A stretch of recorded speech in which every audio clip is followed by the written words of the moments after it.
o Vasco da Gama contratou, anunciou, Felipe Coutinho é o novo reforço do Vasco para a temporada. Fala do Vascão, Rodrigo Machado, manda aí.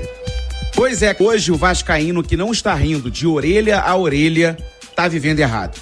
É maluco, tá pirado da cabeça, tá completamente fora da casinha.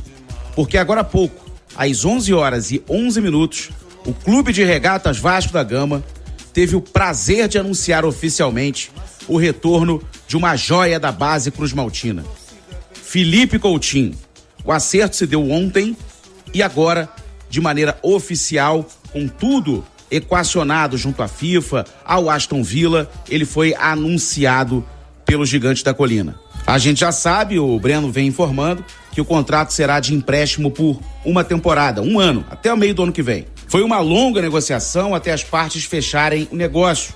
Depois de atuar emprestado no Al Duhail do Catar, o Coutinho chegou ao Rio de Janeiro ainda no fim de maio para aproveitar as férias. E naquela ocasião, revelou que havia conversas para voltar ao Vasco.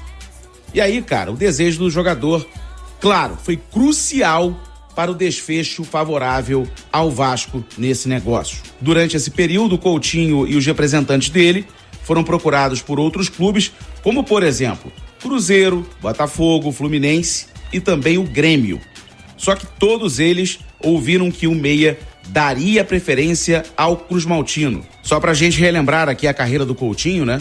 Sempre foi tratado como uma joia da base. E foi lançado no Vasco em 2009. Inclusive, eu lembro desses jogos porque eu cobri o Vasco da Gama em algumas partidas por 2 jornais diferentes. À época, na Série B do Campeonato Brasileiro. Ele marcou 5 gols em 43 jogos disputados pelo profissional, antes dele ser comprado pela Inter de Milão. Aí depois atuou pelo Espanhol da Espanha, por empréstimo, e o grande momento da carreira foi vivido com a camisa do Liverpool, pelo qual marcou 54 gols em 201 jogos entre 2012 e 2018. Ele também passou pelo Bayern de Munique e Barcelona até chegar ao Aston Villa em 2022 e firmar um compromisso até o fim de 2026 com a equipe inglesa. Pela seleção, Coutinho conquistou o título da Copa América de 2019 e disputou a Copa do Mundo de 2018 na Rússia. Vamos falar rapidamente do jogo. A tendência é que o Rafael Paiva faça 4 mudanças em relação à escalação contra o Internacional. As alterações são naturais. O zagueiro Maicon, o lateral esquerdo Lucas Piton e o volante Hugo Moura, além do atacante DVD, devem voltar ao time titular depois de cumprirem suspensão. A provável escalação do Gigante hoje contra o Corinthians: Léo Jardim no gol, Paulo Henrique na direita, Maicon, the God of Zaga, ao lado de Léo Pelé na zaga e Lucas Piton na esquerda. Meio de campo com ele, Hugo Moura, Matheus Cocão, JP e Adson. E o ataque, David, o DVD e o Pirata Verrete. Que é isso, meu parceiro Gabriel Farias? Tem muita gente argumentando, mas o Coutinho, ele não está no alto nível, porque estava na Arábia, Catar. Tudo mais, no Catar, né, mais especificamente. O que você acha sobre isso? É um jogador que vai chegar arrebentando no futebol brasileiro? Ou você acha que vai precisar de um tempo de adaptação, tudo mais? É uma questão física, por exemplo, com o Payet. O Payet chega no Vasco, faz esse estardalhaço também na chegada, mas ajudou o Vasco, de fato, a não cair no ano passado. Tem 2 jogos ali específicos, América Mineiro e Fortaleza, né? Tem aquele gol de falta espetacular. Mas é um jogador que agora não consegue jogar por conta da questão física. E aí você tem a imagem do cara e no ato, de fato, né? Nas partidas onde o Vasco precisa, ele não tá lá. O que você espera do Coutinho? Então, tem uma primeira situação aí no Coutinho, né? Nessa comparação com o Payet.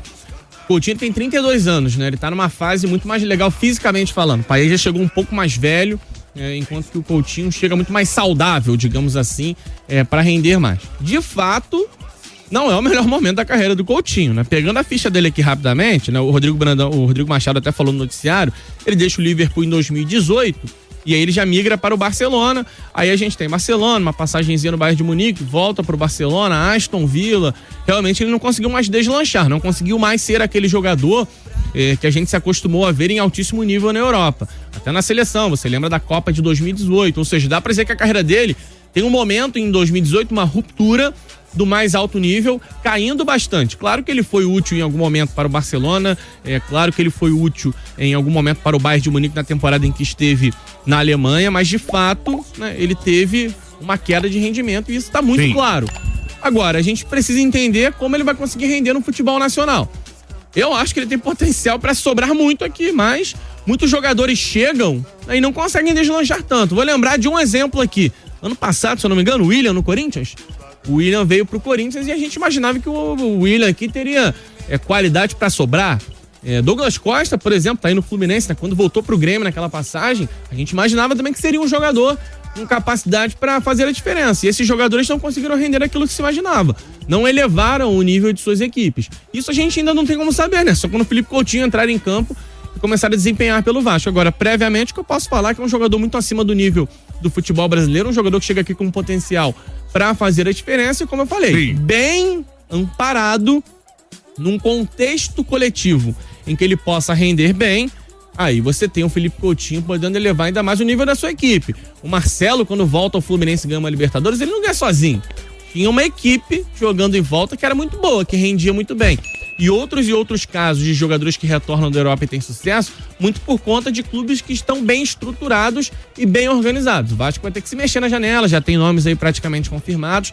Tendo um time competitivo, o Felipe Coutinho, de fato, tem muito mais chance de render bem pelo Vasco. Com certeza. Agora, você acha que Payet e Coutinho jogam juntos? Jogam juntos, por que não? Você vai ter, sei lá, vai montar o time com Verratti de centroavante, isso é indiscutível. Você vai ter uma linha de 3, sei lá, vai jogar no 4-2-3-1. Essa linha de 3 pode ter o Felipe Coutinho por dentro, o Payet pela esquerda e pela direita você coloca um jogador de maior velocidade, né? Um jogador que parta pra cima. Pode ser o Watson, por exemplo, que vive um grande momento no Vasco da Gama. Bom jogador tem sempre que jogar, cara. Não tenho muito essa discussão. Claro, hoje se você me diz que o Vasco vai contratar um super centroavante, aí você vai ter que encontrar espaço para um dos dois. Vai ser difícil de encaixar dois centroavantes. Agora, analisando o que são as carreiras de Felipe Coutinho e Payet, o Payet sempre gostou desse corredor esquerdo. Até quando ele é escalado mais centralizado, ele busca aquele lado para fazer um movimento em diagonal. O Felipe Coutinho fica à vontade chegando por trás do centroavante como um camisa 10, apesar de ser um cara versátil também para atuar em outras funções. Então você junta os dois, cara.